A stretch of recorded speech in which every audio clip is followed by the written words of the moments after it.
Nobody questioned Pastor Michael's wealth. In a city where pastors drove luxury cars and lived in mansions, his success seemed like proof of God's favor. Covenant Fire Chapel had grown from a small storefront to a mega-church with 3 branches in just 5 years. Thousands attended every Sunday. Testimonies of financial breakthroughs flooded the services. Pastor Michael's face beamed from billboards across Lagos, promising prosperity to all who sowed into God's vision. But Chioma never felt right about it. She had joined Covenant Fire Chapel 6 months ago, following her best friend Ngozi, who couldn't stop talking about the miracles she had witnessed. Chioma's husband had recently lost his job, and they were drowning in debt. Ngozi insisted that one prayer session with Pastor Michael could turn everything around. "Just come once," Ngozi had begged. "You'll see. Pastor Michael has a special anointing for financial breakthrough." That first Sunday, Chioma sat in the massive auditorium, overwhelmed by the energy. The choir was excellent, the production flawless, the crowd electric with faith. When Pastor Michael took the stage, the atmosphere shifted. He was charismatic, confident, his voice booming through expensive speakers as he preached about abundance and destiny. Then came the offering. "God is speaking to me," Pastor Michael declared, his eyes closed as if receiving divine instruction. "He's saying there are 20 people in this room who are ready for a major financial shift. But you must prove your faith. The Lord is asking for a seed of 50,000 naira. Not 49, not 48. Exactly 50,000. This is your test." Chioma watched as people rushed forward, waving envelopes in the air. She saw desperation on their faces, hope mixed with fear. Ngozi grabbed her arm, eyes shining. "Come on! This is our moment!" But Chioma hesitated. 50,000 naira was money they didn't have. Money they needed for rent, for food, for their children's school fees. She shook her head. Ngozi went alone, nearly trampling others to reach the altar. She returned glowing, certain her breakthrough was imminent. That was 6 months ago. Ngozi's breakthrough never came. Instead, her financial situation worsened. She lost her small business. Her landlord threatened eviction.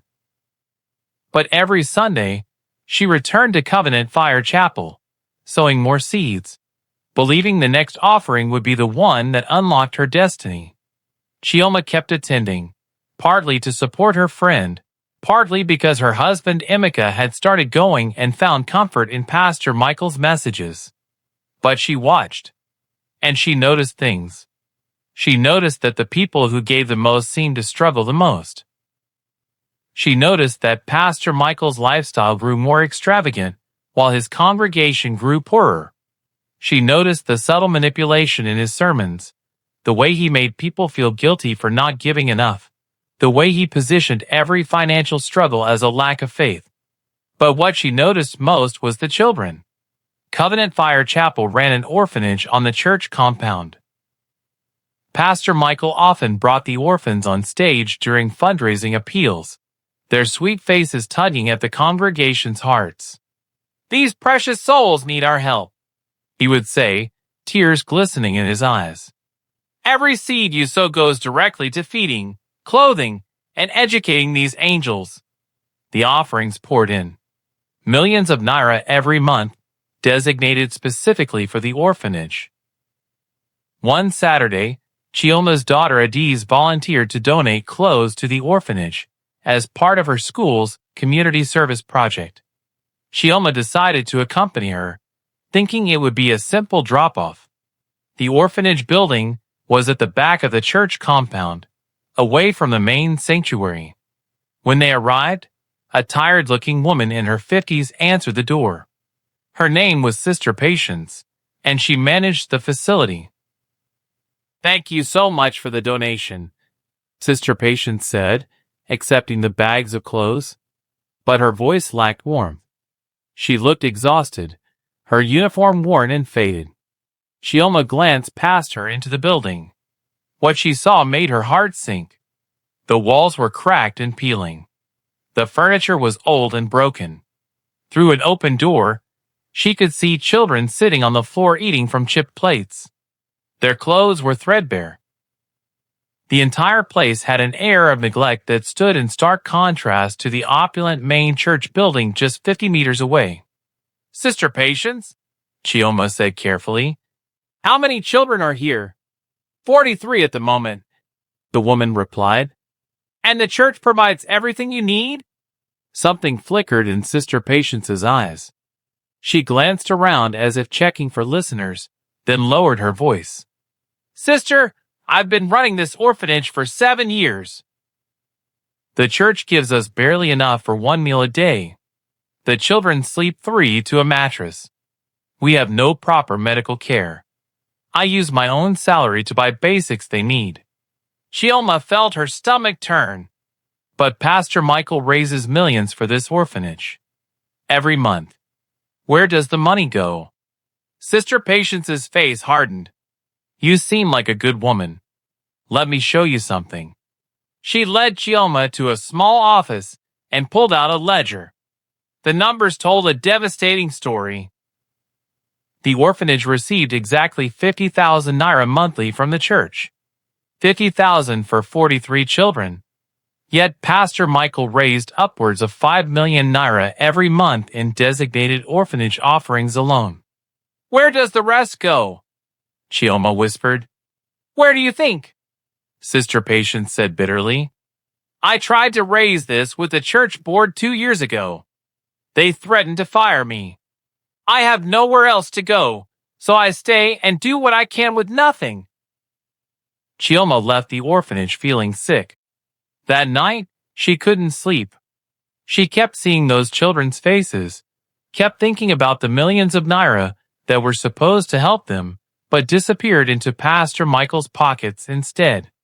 Her husband Emeka dismissed her concerns when she told him. "Maybe there are administrative costs," he said. "You don't understand how these things work." But Chioma couldn't let it go. Over the next few weeks, she started investigating quietly. She befriended the church accountant's assistant, a young woman named Blessing who seemed troubled. After several casual conversations, Blessing finally broke down. "I can't keep lying for them," she sobbed. "I see the books. I see where the money really goes. Pastor Michael's houses, his cars, his children's international school fees, his mistress in Abuja. Meanwhile, people in this church are starving, believing their seed offerings are planting harvests. Can you prove it?" Chioma asked. Blessing hesitated, then nodded. "I have copies. I made them in case I ever needed to protect myself. But Sister Chioma, if this comes out, they'll destroy me. Pastor Michael has connections everywhere. Police, politicians, media. People who've tried to expose him before have had their lives ruined. Then we have to be smart about it," Chioma said. She spent the next month gathering evidence. Bank statements showing Pastor Michael's personal account receiving transfers from church accounts. Photos of his properties purchased with ministry funds. Testimonies from Sister Patience and other staff members who had witnessed the corruption. Blessing provided financial records showing the systematic embezzlement.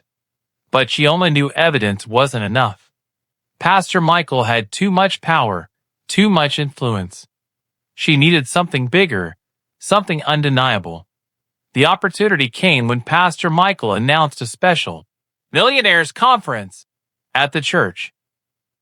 He promised that everyone who attended would receive prophetic instructions for wealth.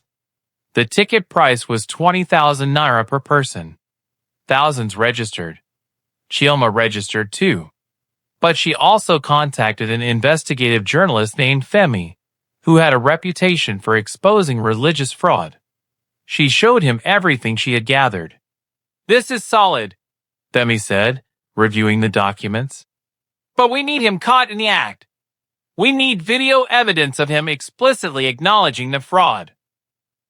Can you get me inside that conference with a hidden camera? The Millionaire's conference took place on a Saturday evening. The church was packed with people who had paid their 20,000 naira, many of them borrowing money or selling valuables to attend. The atmosphere was charged with desperate hope. Femi sat in the back row, a tiny camera hidden in his glasses. Chioma sat near the front, her heart pounding. Pastor Michael preached for 2 hours about prosperity, about breaking generational curses, about supernatural wealth transfer. Then he made his move. The Lord is revealing to me right now, he declared, that there are covenant partners in this room ready to step into millionaire status. But you must sow a seed that matches your faith. I'm talking about a car seed. God is asking you to sow your vehicle as a sacrifice, and within 90 days, you will own multiple cars. Not by your power, but by divine acceleration. Chioma watched in horror as people actually began walking to the front, car keys in hand. She recognized some of them. Mr. Adekunle, whose taxi was his only source of income. Mrs. Folake, who needed her car to transport her disabled son to medical appointments. Young Emmanuel, who had just finished paying off his first car loan. They laid their keys on the altar, tears streaming down their faces, believing this sacrifice would unlock their destiny. Pastor Michael's assistants immediately began collecting the keys, writing down details, having people sign over vehicle ownership documents that had been prepared in advance. But then something unexpected happened. Mrs. Folake's son, sitting in his wheelchair at the back, began crying loudly. "Mama, no! We need the car. How will I go to the hospital?" Mrs. Folake froze, torn between her son's plea and Pastor Michael's promises. The atmosphere grew tense. Pastor Michael's voice hardened. "Sister, the enemy is using your son to block your breakthrough. You must choose God's plan over human reasoning." "But Pastor," Mrs. Folake's voice trembled, "my son needs medical treatment twice a week. If I give the car, how will I?" "That is doubt," Pastor Michael shouted, his face suddenly twisted with anger. "That is the spirit of poverty speaking. If you cannot trust God with a simple car, how can he trust you with millions? Take your keys and sit down. You're not ready for this level of blessing." The congregation gasped as Mrs. Folake, humiliated and crying, returned to her seat. Her son wailed. The mood shifted from holy fervor to uncomfortable tension. But Pastor Michael quickly recovered, turning to the others who had given their cars. "Don't let her doubt shake your faith. You who have sown, your miracle is already in motion." Chioma felt rage building inside her. These were good people, desperate people, being exploited at their most vulnerable. She looked back at Femi, who nodded. He had captured everything. After the service, as people filed out, Chioma approached Sister Patience, who had been required to attend with the orphans to provide inspiration.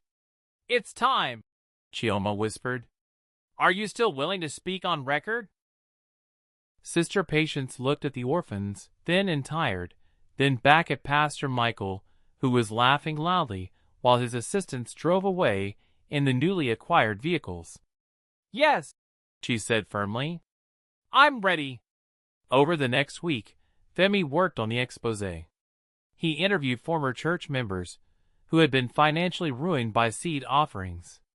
He documented Pastor Michael's properties, his luxury cars, his children's expensive lifestyles. He obtained the financial records showing millions diverted from the orphanage and other charitable causes. And he had the video from the Millionaire's conference, showing Pastor Michael's manipulation and anger when questioned. The story broke on a Wednesday morning. A major newspaper published it as a front-page investigation. The video went viral online within hours. Television stations picked it up. Social media exploded with outrage. Pastor Michael's initial response was to deny everything.